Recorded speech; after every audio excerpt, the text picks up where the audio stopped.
The following is an Outdoor Channel original production.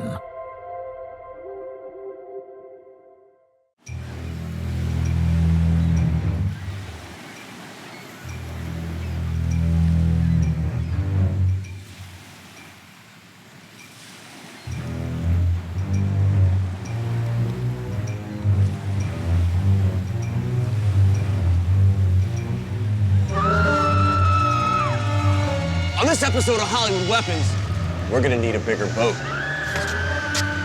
And Band-Aids. Lots of Band-Aids. I'm Terry Shappert, and as a 23-year U.S. Army Green Beret veteran, combat medic, sniper, and close combat specialist, I've been tested most of my life. I'm here to put Hollywood to the test. This is Hollywood Weapons. Jaws. Ooh. I don't know about you, but when I saw that movie as a little kid, it scared the heck out of me. Scared the country. Actually scared the world. It's classic, and it still holds up well today. And the ending, so good. At the end of the movie, Chief Brody is in a really tight spot. His last hope is the pressurized scuba tank hanging out of the monster's mouth. In a last-ditch effort, he takes aim with his rifle and turns the fearsome shark into chum.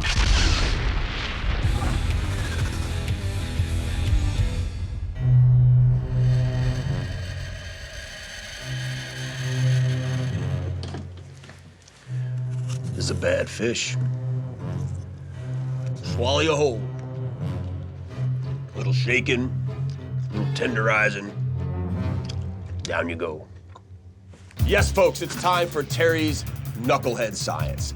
Now, a normal scuba tank is filled to about 3,000 PSI of compressed air, pounds per square inch. It's a lot of pressure, but to give you an idea, a tire is 35 pounds per square inch. Have you ever seen a tire blow out?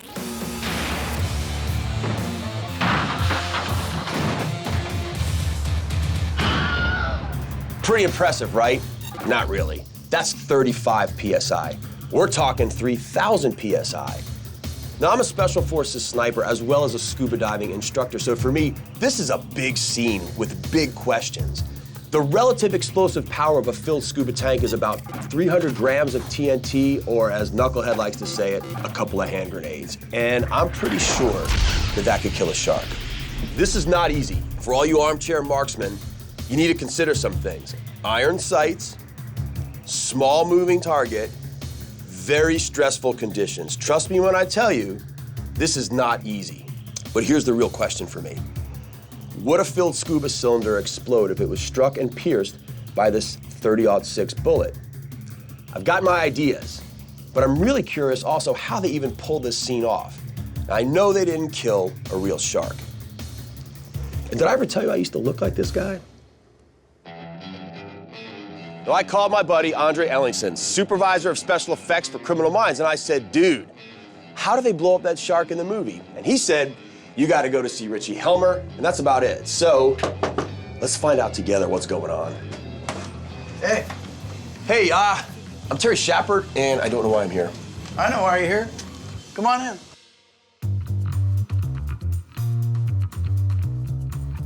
Have a seat. Thank you for letting me in your home. Yeah. And I see you got a lot of cool stuff, and because I'm so quick on the uptake, it's obvious you're in film and TV, aren't you? Yeah, I worked on Jaws. I was in Martha's Vineyard 6 months. You actually were on that film? Yeah.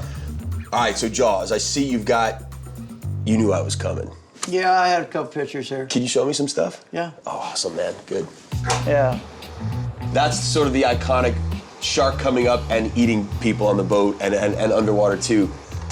All right, who's that dude with the fabulous hair? That's me after being in and out of the water about 30 times. And there's Robert Shaw about to meet his maker. Robert Shaw, probably take 2. Oh, that shark's mouth, though, still is so, like, nightmarish, Gives isn't you it? an idea how big it was. What I really want to find out, too, from you, the final scene where, you know, Brody shoots the shark, shoots the cylinder, and it blows up. How did you guys pull that one off? As far as I can remember, it was a couple sticks of dynamite.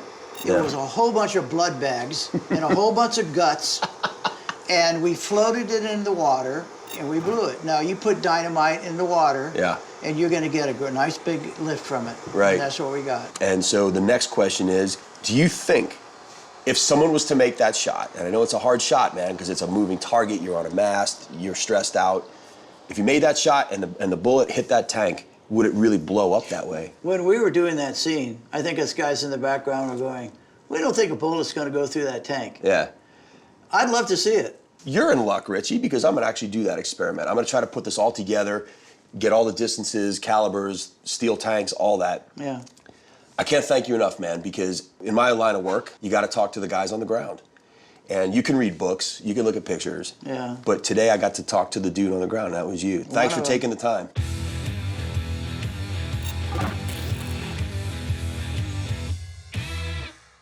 Larry.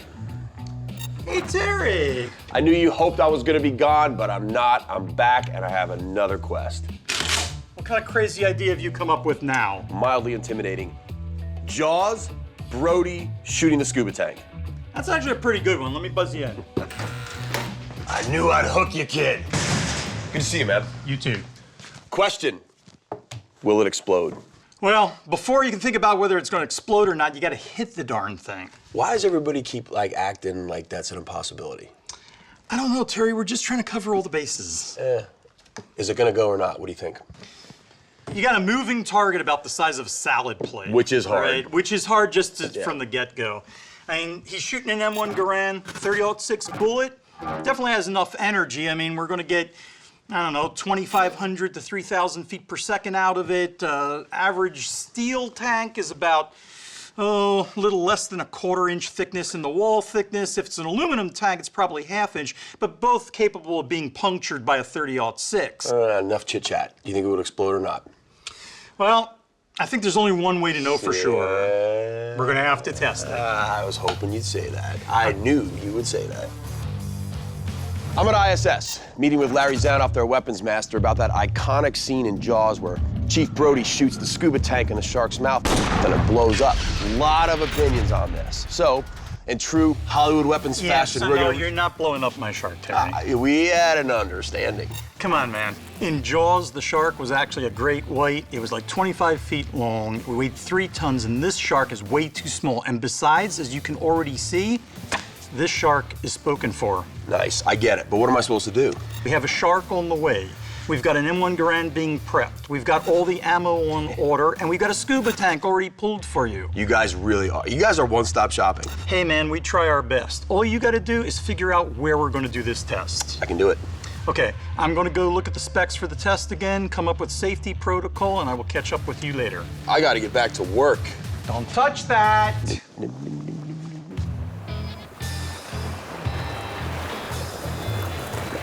All right, well, looks like my buddy Larry has things under control, and seriously, how cool was it to hang out with someone who actually worked on the set of Jaws? But now, I gotta find a place to do the test. Pretty sure the Coast Guard would not be cool with me blowing something up on the water, and a lake or pond ain't gonna cut it. I got the place.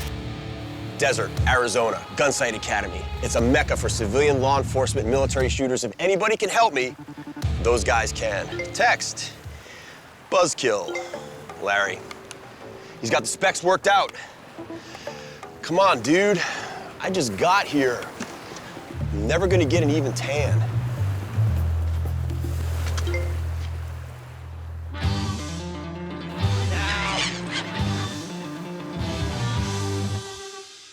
So here's the deal, right? This is not an easy setup. I mean, Brody, you know, he's on a mast, right? And he's hanging there precariously at 20 degrees. He's 4 to 6 feet off the water. The ocean's going up and down. And in a realistic thing, too, if you're looking at Brody, he's scared out of his mind. Absolutely. You know what I mean? That's something else. Not He's only stressful is he scared conditions. of the shark, he's scared of water anyway, right? So he's terrified hanging onto this mast trying to shoot at this really small target that's coming at him. It's not an easy shot.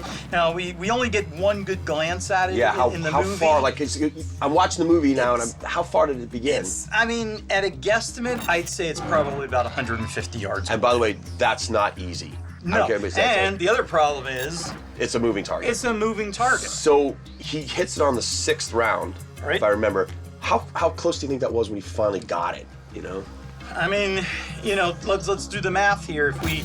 If we guesstimate that the shark's going about 12 miles an hour, started out at 150 yards, You're looking at, what is that, 17 feet per second, so a total elapsed time of 16 seconds. You got 272 feet, so you're looking at about 90 yards closing distance. You're a scary human computer with a deadpan delivery. I will tell you, I think at 60 yards, I could make it.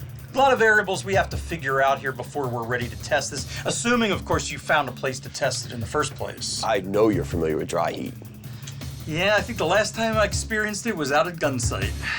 Big floppy hat, sunscreen, walk it off, champ.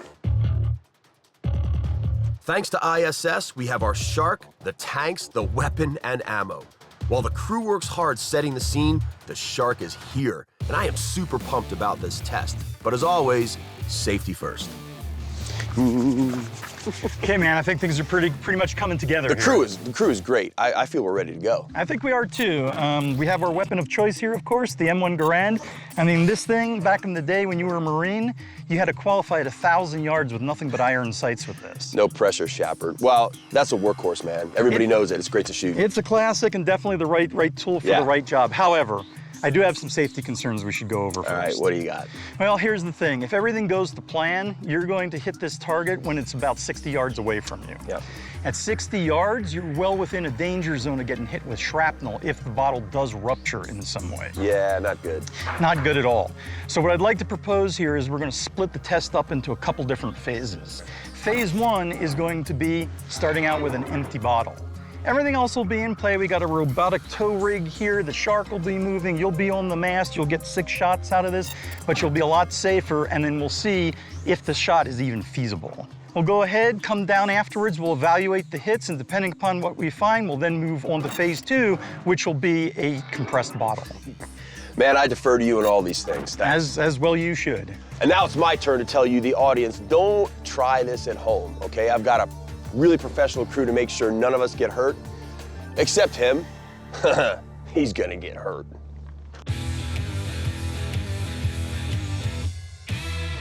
Okay, so the day's finally here. Yeah. We've got a shark, we've got a mast, we've got a zeroed rifle, we're all ready to go. Why don't you go ahead and get up into position? Can you feel that, Larry? That's the ocean. All right. So here's the drill. You've got 6 shots in the rifle. Shark is gonna start moving towards you. That's the start position. You've got from there till the 60-yard line to make your 6 shots. Hopefully at least one of them will be a hit. We good with that? Yeah. Okay, the weapon is hot. Let me know when you're in position. Okay, hang on. All right. Okay, we good? Yeah. Okay, go on the shark. Thank you, Larry. You've been mildly supportive.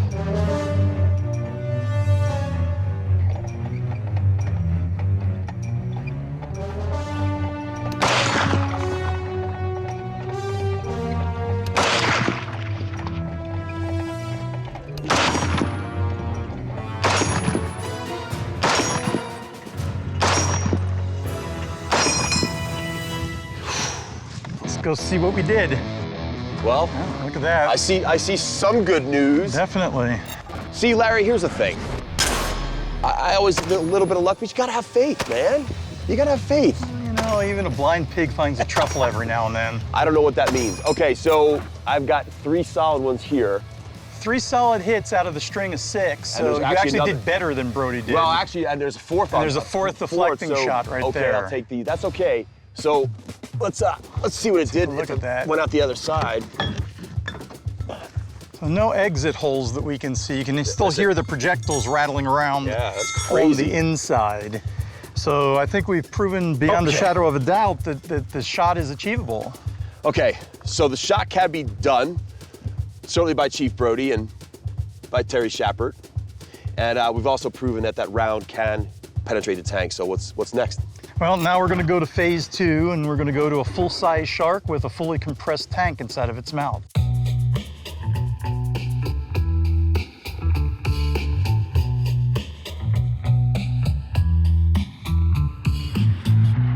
All right, my man, what do we got? Obviously, we've moved back to the 300-yard line due to safety. We're shooting a pressurized tank. We want to make sure that the crew and cast are all safe. Yeah. So we're going to shoot from 300 yards. We've jumped up light years as far as the weapon system goes. We've got an optic on it. We've got a bipod for you. We're eliminating all the variables as far as the shot itself, because all we care about right now is whether or not that bullet will actually rupture the tank.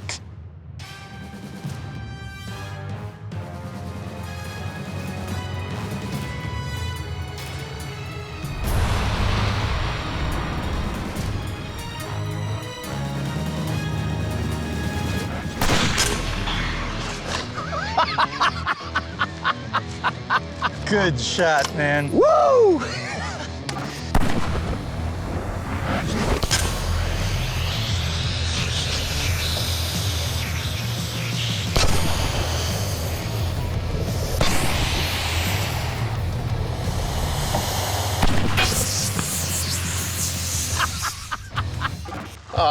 I was a little higher than I should have been. Still a pretty good shot. By the way, you're welcome, Larry, that I just saved your life from this fish. Yeah, anyway, you can see here we punctured the bottom of the tank. And of course, the bottom of the tank is the thickest part of it. Indeed. But the jacket didn't even go through. We basically stripped the core, and that's what penetrated in, and then all the pressure just vented out. So the question is, what would this have done to a, 3-4 ton shark? Probably not very much. This is a fiberglass shark. We saw it spin around, but it's on wheels and it's fairly lightweight. The shark in Jaws is probably 2 or 3 tons worth of animal. I mean, I get it, so what we've sort of proven is that this exact scenario, it wouldn't have been lethal. This scenario probably wouldn't have worked the way it did in the movie. Because in the movie, man, they just blew it sky high. Well, it's movie magic. It's movie. I'm kind of bummed we didn't blow it up. Oh, you wanted to blow it up? I can blow it up if you want to blow it up. Really? Walk with me, my son. You have my attention. All right, so we determined that shot could be made. Therefore, Chief Brody gets a lot of credit, because trust me, it wasn't easy. Larry and I also figured out it probably wouldn't have been lethal to the shark, and I didn't get the explosion I wanted. But Larry being Larry, he's got a trick up his sleeve. Buddy, read the sign, beach closed. This fish is bringing me down. Hey, tough guy, keep eating. It's your last meal. All right, Yoda, what do you got for me? Blow up a shark, we will. Nice. Okay. Okay, so my good friend Corey from Gunsight Academy has provided us with 1.5 pounds of a very, very impact-sensitive explosive compound. We've put it inside of a jar, wrapped it up in duct tape. The duct tape's red, by the way, so you should be able to see it. Okay. And it's placed right inside the mouth of the shark to the left of the tank. So pretty much the same picture. Pretty much the same sight picture. Okay. Take your time, load around in, take a deep breath, and we're gonna blow up a shark. My man.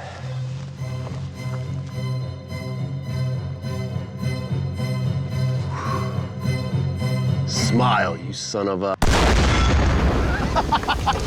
And that, my friend, is how you blow up a shark.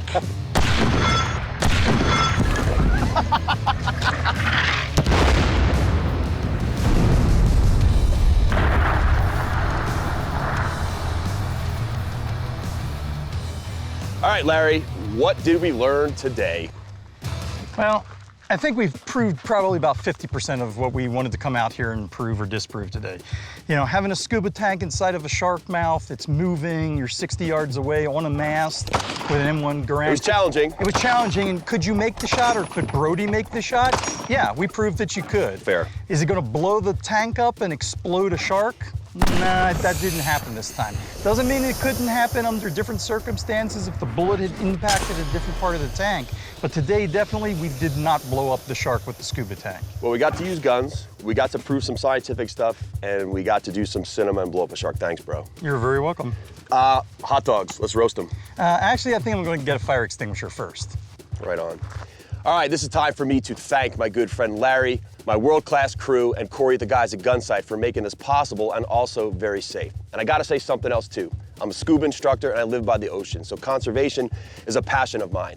When Peter Benchley wrote Jaws in the 70s, he had no idea the kind of slaughter that would start of these animals. And he spent his whole life trying to fix that problem. Remember, sharks are apex predators. We mess with them, we mess with the ecosystem, and we don't want to do that. So, if you're watching a TV show or a movie and you find yourself asking, can you really do that? Reach out to us at outdoorchannel.com Hollywood Weapons, and maybe we will put that scene to the test. And that, my friend, is how you blow up a shark.